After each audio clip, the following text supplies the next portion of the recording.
భార్య భర్తను అరవటం, భర్త భార్యను అరవటం, తల్లిదండ్రులు పిల్లల్ని అరవటం, పిల్లలు తల్లిదండ్రుల మీద అరవటం, మిత్రుల మధ్య గొడవలు జరగటం, లేదంటే వ్యాపారంలో పార్ట్నర్స్ మధ్య గొడవలు, లేదంటే యజమాని ఉద్యోగి మీద, ఉద్యోగి యజమాని మీద గొడవలు పడి రిలేషన్‌షిప్స్ బ్రేక్ అవుతున్నాయి.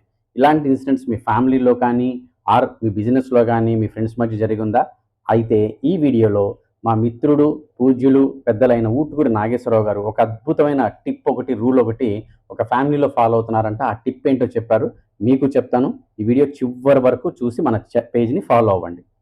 మనం జనరల్‌గా ఎప్పుడు తప్పు చేస్తాము? తొందరపడి మాట్లాడతాము. మనకి కోపం వచ్చినప్పుడు.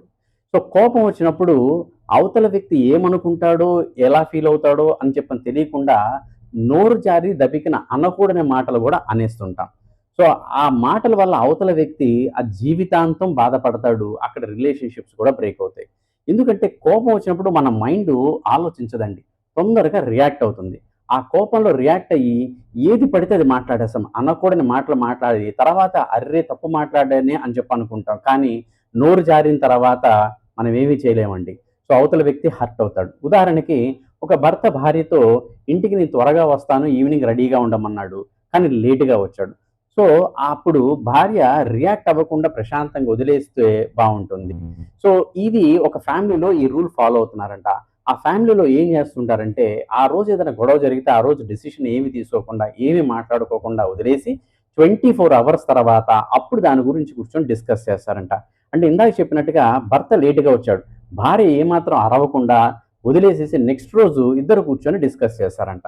అలాగే కొడుకు ఎగ్జామ్స్‌లో మార్క్స్ తక్కువొచ్చినాయి. ఇంటికి రాంగానే మార్క్స్ తక్కువొచ్చినాయి అని చెప్పని అరవకుండా ప్రశాంతంగా వదిలేసి 24 అవర్స్ తర్వాత డిస్కషన్ చేసుకోవటం.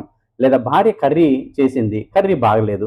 కోపంలో భర్త అరవటమో, ప్లేట్ విసిరేయటమో కాకుండా వదిలేసేసి నెక్స్ట్ రోజు మాట్లాడుకోవటం. ఈ 24 రూల్స్ గనక ఫాలో అయితే మీ రిలేషన్‌షిప్స్ ఎక్కడ అది తల్లిదండ్రుల మధ్య అవ్వచ్చు, భార్యాభర్తలు అవ్వచ్చు, లేదంటే అన్నదమ్ములు అవ్వచ్చు, ఫ్రెండ్స్ అవ్వచ్చు, బిజినెస్ పార్ట్నర్స్ అవ్వచ్చు, ఎంప్లాయర్ అండ్ ఎంప్లాయీ మధ్య అవ్వచ్చు. చాలా స్ట్రాంగ్‌గా ఉంటాయి. ఈ 24 రూల్స్ ఫార్ములా అనేది సో, ఆ ఫ్యామిలీలో ఈ రూల్ ఫాలో అవుతున్నారంట. అందరూ కూడా ఇది ఫాలో అయితే బావుంటదనిపిస్తుంది. ఎందుకంటే యాస్ ఎ సీఏగా కోపంలో పార్ట్నర్స్ మధ్య గొడవలయ్యి, అందరూ కొన్ని కోట్లు నష్టపోయిన ఇన్సిడెంట్స్ నేను చాలా చూశానండి. సో, ఈ రూలు బావుందనంటే గనక మీ ఫ్యామిలీ గ్రూప్స్‌కి, ఫ్రెండ్స్ గ్రూప్స్ అందరికీ షేర్ చేయండి. మీ ఇంట్లో కూడా ఈ రూల్ ఫాలో అవ్వడానికి ప్రయత్నం చేయండి. నేను ఫాలో అవ్వడానికి ట్రై చేస్తాను.